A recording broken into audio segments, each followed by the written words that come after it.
Many of you who have been following me for some time will know that many moons ago I started to rebuild my railway.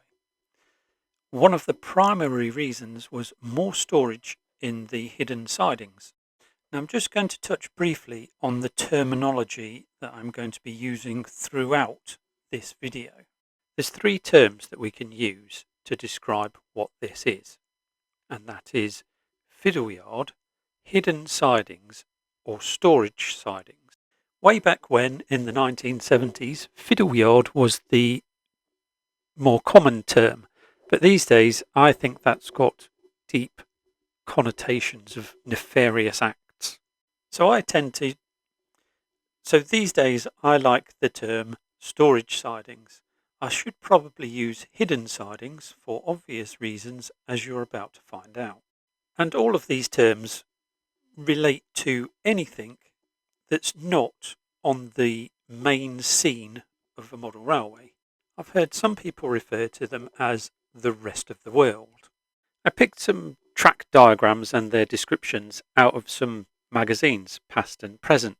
Father copied this cartoon out of another magazine, and I can't remember which magazine it was. It might have been the Gauge Guild, or it might have been the Model Railway Constructor, that had a regular cartoon called Bizzle. I'm sure it was the Constructor. Correct me if I'm wrong. Before we move on to see what I've done, I want to talk briefly about the different styles of storage sidings that there are, and there are many. No, I don't profess to know the correct names for them. These are the names that I've just made up because it sounds right. So I think the most common one will be the single-ended fan, like the one on the screen now. Just up from that, without all of the point work, we find the sector plate, which is a board that moves to connect one rail with the storage sidings on the movable board. On the same theme, but slightly more elaborate, is the traverser, where the whole board moves horizontally or perpendicular to the in and out rails to the scenic part of the railway. Now that showcases end-to-end railways, but the same principles can be applied to circular railways. So we've got the double-ended single fan, the traverser, double-ended, and for the big exhibition railways you'll find this one quite common as well, which is the double-ended double fan. A variation on this one is what I like to call the double-ended double fan with exchange sidings, which is pretty much what I've created on my railway. We'll come back to that in a second, after I've mentioned some of the lesser known storage yard systems, and one of them will be the cassette system, whether it's lifting out locos or complete trains in, well, cassettes. Another way of describing it would be to imagine Pico loco lifts joined together in a long line where you could have an engine and several coaches. Which brings me on to the thing that my father built some years ago. It's been scrapped now, but he did build it. And I would describe it as being a genius monstrosity. It was what he called the multi-story train park, or MSTP for short.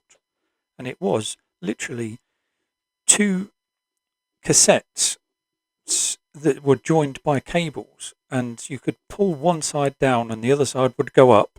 It was double track, double-ended, and O-gauge. Moving on to the scenic break, the differential between on-scene and off-scene, for 99% of us, this will be achieved by a bridge or a tunnel or some sort of over-track construction. Occasionally, you find somebody with really good artistic mindset that use strategically placed buildings or trees. Now let's have a look to see what I've done. A quick schematic of my railway shows my junction station, south to the left, north to the right, main station at the bottom with a triangle, and the storage sidings connected to both north and south. And that's for operational reasons, really. Everybody that has these things has operational reasons why they need both ends connected. My rebuild of the railway left me with a huge tabletop of a specific size that fitted between various parts of the railway that I wanted. If I'd have been really clever, I would have painted the baseboard pretty colours to align with the track diagram, as we'll see in a moment. Grey was used to simulate ballast, apart from this bit, because I laid the track down and then, I don't know, lost the plot, didn't paint it, couldn't be bothered to relay the track. Often what happens is the most interesting point work on the whole railway, the entrance and exit to your storage sidings, is then hidden away from public view. After weeks of hard work, most of which was underneath the boards, I ended up with half of my storage sidings completed. And they were tested extensively because my storage sidings were soon to turn into hidden sidings. Because after I'd finished the storage sidings, I then rebuilt my branch line terminus station above the storage sidings. You may recognise this from when I did the lift section video, which for some reason went super viral. The control panel for all of my storage sidings looks a little bit daunting, but isn't really. The train we just saw arrived on the left, went round the back, and then underneath the branch line terminus station and joined onto the blue sidings. Now this is where I said a few moments ago that if I'd have been really clever, I would have painted the baseboard the colour of the sidings, therefore making it more distinguishable or easy to read on the actual layout. Referring back to my dodgy sketch, these sidings are in fact what I call the exchange sidings, albeit bent in a horseshoe. And in the U of that horseshoe, I've created some dead-end sidings, and that's specifically for short trains and multiple units, or any other type of train that I deem not necessary to go into the hidden sidings. These dead-end sidings are the grey and green lines on my track panel. A good question to ask would be, why are they green and grey? Well, they were the only coloured felt tips I had left in the bag. No, that's not the reason. I run a sequence of timetable trains, and to avoid cataclysmic rear-end collisions resulting in me having to clear the decks and lift the sections up to tidy up, I have to know where the trains are all the time. Initially, I started doing this on a spreadsheet, and I listed all of the tracks and colour-coded them so I knew which bits are where, and then time down the left-hand side, and then I could work out which trains needed to be on which hidden sidings at any specific time in the sequence. This is okay for the planning process. For real-time tracking, I've also got my whiteboard on the wall, which indicates exactly which engine is on which train in the hidden sidings. Because I'm DCC, I also need to know which way round the engine is. Let's now follow one of my trains round the circuit from the not so scenic part of the railway. Yes, I know, more to do. Underneath the main terminus station, which we'll see in a moment, round the back, in the dark, underneath the branch line terminus, into what I call the primary staging sidings, where I can do the proverbial fiddling, which is either taking the engine off, replacing it with another one, reforming the train, unloading or loading wagons. The list is just whatever you want it to be. After it's been fiddled with, so to speak, it's then off to its next staging point, which is more hidden sidings underneath my main terminus station. That'll be from the blue sidings to the purple sidings on my control panel.